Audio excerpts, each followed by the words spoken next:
साथियों, मेरा नाम है मयंक गौतम और आप सभी का स्वागत है आपके अपने हिंदी वाले गुरुजी चैनल में। पिछले वीडियो में हमने रचना के आधार पर शब्दों के प्रकार देखे थे। आज का जो हमारा वीडियो है वो है अर्थ के आधार पर शब्दों के प्रकार को लेकर। ठीक है, तो चलिए शुरू करते हैं आज के हम अपने वीडियो को। तो देखिए, अर्थ के आधार पर यदि शब्द की बात करी जाए तो कई व्याकरणाचार्यों ने अलग अलग तरीके से इनका वर्गीकरण किया है। कुछ ये कहते हैं कि सभी शब्दों को केवल दो ही प्रकार से माना जाता है, कि शब्द केवल दो ही प्रकार के होते हैं, सार्थक और निरर्थक। ठीक है, तो शब्द कितने प्रकार के माने हैं उन्होंने? सार्थक और निरर्थक। तो और सार्थक शब्दों का वर्गीकरण के अंतर्गत उन्होंने रचना के आधार पर, अर्थ के आधार पर, व्युत्पत्ति के आधार पर और विकार के आधार पर वर्गीकरण किया है और निरर्थक शब्दों को अलग रखा है। लेकिन कुछ व्याकरण शब्द को चार प्रकार से वर्गीकृत करते हैं सीधे सीधे, और उसके अंतर्गत मानते हैं कि अर्थ के आधार पर शब्द के प्रकार होते हैं। तो चलिए बात करते हैं कि मूल रूप से जो व्याकरणाचार्य हैं वो अर्थ के आधार पर शब्दों को कितने भागों में बांटते हैं। तो अर्थ के आधार पर जो शब्द होते हैं वो दो प्रकार के होते हैं। एक होते हैं सार्थक और दूसरे होते हैं निरर्थक।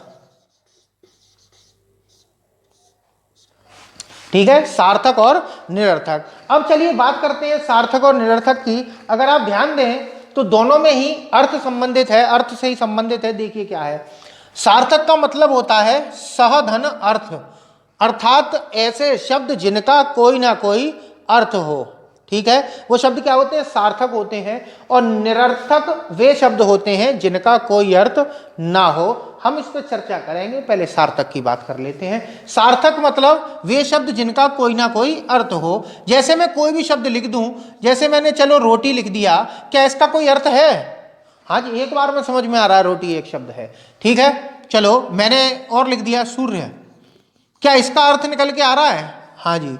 मैंने लिख दिया रिक्शा,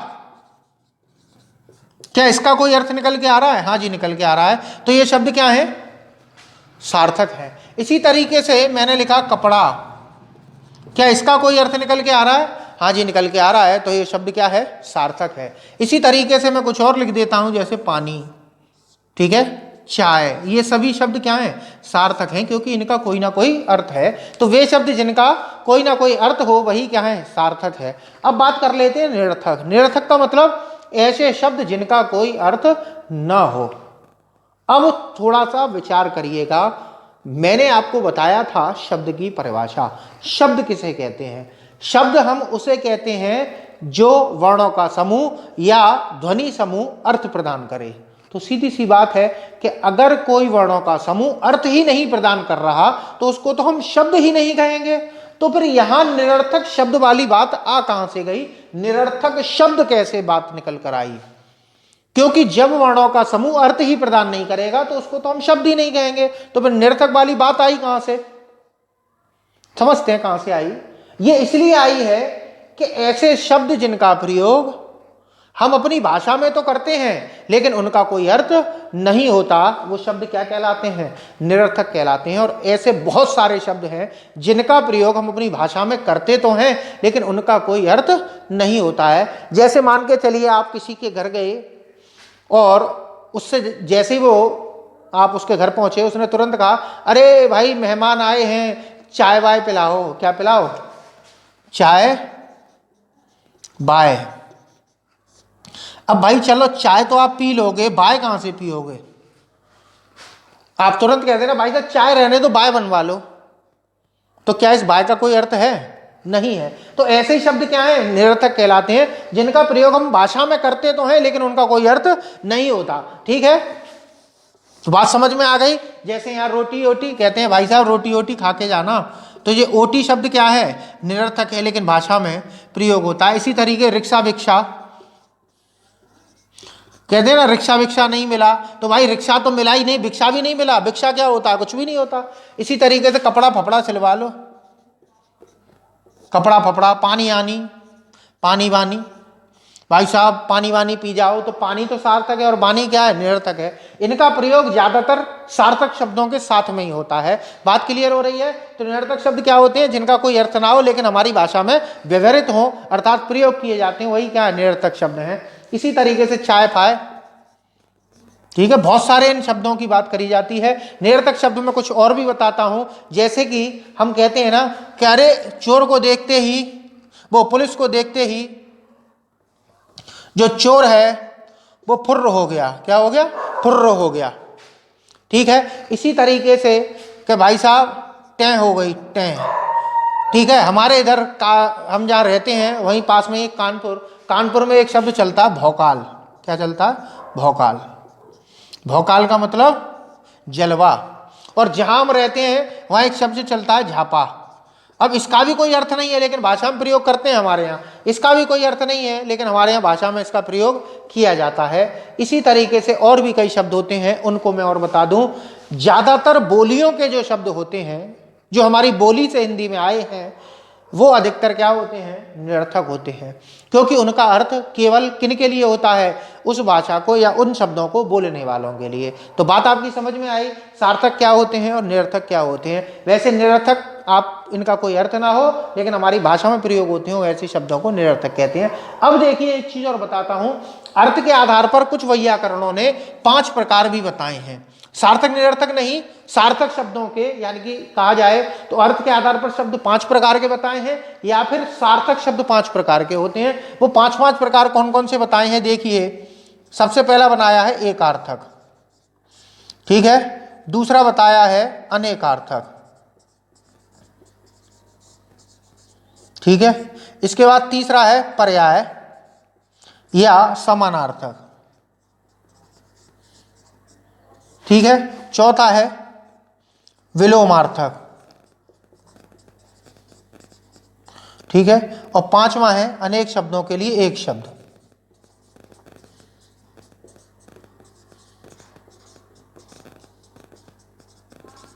अब ये चीज मैं आपको क्यों बता रहा हूं वो समझ लीजिए कि अगर कभी आपसे पूछ ले कि शब्द कितने प्रकार के होते हैं, ये नहीं पूछ रहा आपसे कि रचना के आधार पर, ये नहीं पूछ रहा उत्पत्ति के आधार पर, ये नहीं पूछ रहा रूपांतर के आधार पर, और ये नहीं पूछ रहा अर्थ के आधार पर, तब जब आपसे पूछ ले कि शब्द कितने प्रकार के होते हैं, तो ऑप्शन में अगर 2 हो तो 2 लगाया ना, और 5 हो ऑप्शन में तो 5 लगाना, क्योंकि सीधे सीधे अगर बात करी जाए तो शब्द 5 ही प्रकार के होते हैं। एकार्थक होते हैं, अनेकार्थक होते हैं, पर्याय होते हैं, विलोमार्थक होते हैं, और अनेक शब्दों के लिए एक शब्द। देखिए पहले इनको हम समझ लेते हैं। एकार्थक का मतलब ऐसे शब्द जिनका केवल एक ही अर्थ हो, उनका कोई दूसरा अर्थ ना हो, या कहा जाए जैसे हमने एक वाक्य लिखा, ठीक है, वहां हमने एक शब्द जैसे गधा है, तो ये गधा शब्द जो है, जो गधा शब्द है ये एकार्थक है। ठीक, इसका केवल एक ही अर्थ है, गधा ही गधा रहता है। ठीक है, हम कहने को अपने मित्र को गधा कह जरूर देते हैं, लेकिन वो भाव के आधार पर, तो ये क्या है? एकार्थक है। अर्थात ऐसे शब्द जिनका केवल एक ही अर्थ निकले वो क्या है? एकार्थक। अब अनेकार्थक और पर्याय में अंतर समझिए। बहुत से लोग यही कंफ्यूज हो जाते हैं कि अनेकार्थक और पर्यायवाचियों में क्या अंतर है।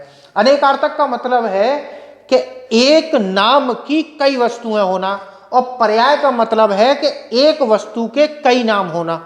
ठीक है, जैसे कि मैं अगर बात करूं, मैंने यहां लिख दिया पानी।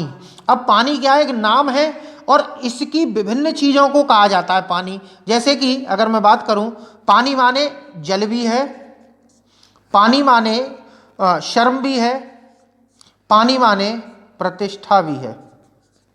कहते हैं ना, रही मन पानी राखिए बिन पानी सब सून, पानी गए न उबरे मोती मानस चून। तो यहां देखिए पानी क्या है, यहां पानी जलन के रूप में नहीं लिया जा रहा है। यहां पानी शब्द 3 वस्तुओं को सूचित कर रहा है, या 3 अलग अलग चीजों को सूचित कर रहा है। तो ये पानी क्या कहलाएगा? अनर्थक, बोला नहीं गया, अनेकार्थक कहलाएगा। अब पर्याय की बात करते हैं। पर्यायवाची का मतलब होता है एक वस्तु के कई नाम होना, यानी कि समान अर्थ प्रदान करने वाले। जैसे कि अगर मैं बात करूं, यहां मैंने पानी लिख लिया, तो पानी को हम जल भी कहते हैं, नीर भी कहते हैं।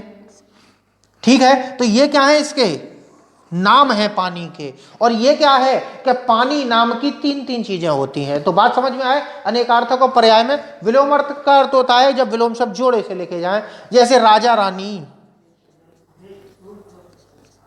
ठीक है, पाप पुण्य, ये क्या है? शब्द विलोमार्थक है। अनेक शब्दों के लिए एक शब्द जिसकी उपमा ना दी जा सके उसी को हम क्या कहते हैं, अनुपम कहते हैं। तो अनुपम शब्द सुनते ही आपके दिमाग में पूरा का पूरा सेंटेंस निकल के आता है, अर्थात अनेक शब्द आ जाते हैं। जैसे ही मैंने बोला अनुपम, तभी आप क्या सोचोगे, जिसकी उपमा ना दी जा सके। ठीक है, बात समझ में आई। तो इन शब्दों को आप समझ चुके हो, समझ लीजिए एक बार और। अर्थ के आधार पर अगर शब्द के प्रकार पूछे जा रहे हैं तो अर्थ के आधार पर शब्द दो प्रकार के होते हैं, सार्थक और निरर्थक। लेकिन कुछ वैयाकरण अर्थ के आधार पर शब्दों को 5 प्रकार मानते हैं, लेकिन इन 5 प्रकारों को सार्थक के अंतर्गत रखा जाता है। ठीक है, सार्थक शब्द कितने प्रकार के होते हैं, 5 प्रकार के। अगर आपसे परीक्षा में पूछ ले कि अर्थ के आधार पर शब्द कितने प्रकार के होते हैं, तो आप 2 भी लगा सकते हो, 5 भी, लेकिन 5 आपको लगाना नहीं है। लगा सकते हो तब जब 2 ऑप्शन में ही ना हो अर्थ के आधार पर। ठीक है, 2 आएगा तो 2 ही लगाना है। अब समझिए, एक परीक्षा में यह पूछा गया था कि शब्द कितने प्रकार के होते हैं, पूछा गया था शब्द कितने प्रकार के होते हैं। उसने कोई चीज मेंशन नहीं करी थी कि वो किस आधार पर पूछ रहा है, तो उसने जो ऑप्शन सही माना था वो 5 माना था, और ये वो 5 प्रकार के। अगर साधारण तौर पर पूछ रहा है शब्द कितने प्रकार के, तो आपको उत्तर दे देना है 5 प्रकार के। ठीक है, चलिए, मेरे हिसाब से आपको ये चीज़ समझ में आ गई होगी। आपसे मैं जल्दी ही मिलूंगा अगले वीडियो में, जहां पर हम चर्चा करेंगे उत्पत्ति के आधार पर शब्दों के प्रकार की। चलिए, मिलते हैं आपसे जल्दी, तब तक के लिए आपसे इजाज़त चाहता हूँ।